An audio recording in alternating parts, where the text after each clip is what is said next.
ஒரு ராஜா தினமும் காலையில் எழுந்ததும் சூரிய பகவானை பார்க்கறது ஒரு வழக்கமாக வச்சிருந்தாராம். அதுதான் அவருக்கு நல்ல முகராசின்னு நினைச்சாரு. ஒரு நாள் காலையில் அப்படி வெளியில வரும்போது முதல்ல ஒரு பிச்சைக்கார முகத்துல முழிச்சிட்டாரு அந்த ராஜா. என்னடா இப்படி ஆயிடுச்சு அப்படின்னு திரும்பினாரு. அப்ப கல்லுல இடிச்சுக்கிட்டு ரத்தமா வந்தது. இதுக்கெல்லாம் இந்த பிச்சைக்கார முகத்துல முழிச்சது தான் காரணம்னு சொல்லி அந்த பிச்சைக்காரனை தூக்குல போட உத்தரவிட்டாரு. பிச்சைக்காரன் சிரிச்சானாம். எதுக்கு சிரிக்கிறன்னு ராஜா அவன்கிட்ட கேட்க, அவன் என் முகத்துல முழிச்ச உங்களுக்கு வெறும் அடிதான் பட்டுது, ஆனா உங்க முகத்துல முழிச்ச நான் இப்ப சாகவே போறேன் அப்படின்னு சொல்லி சிரிச்சானாம். ராஜா தன் தப்ப உணர்ந்து தூக்கு தண்டனையை ரத்து பண்ணிட்டாராம்.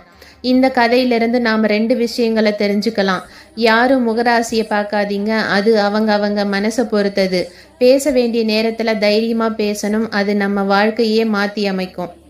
கதை பிடிச்சிருந்தா ஷேர் பண்ணுங்க, லைக் பண்ணுங்க.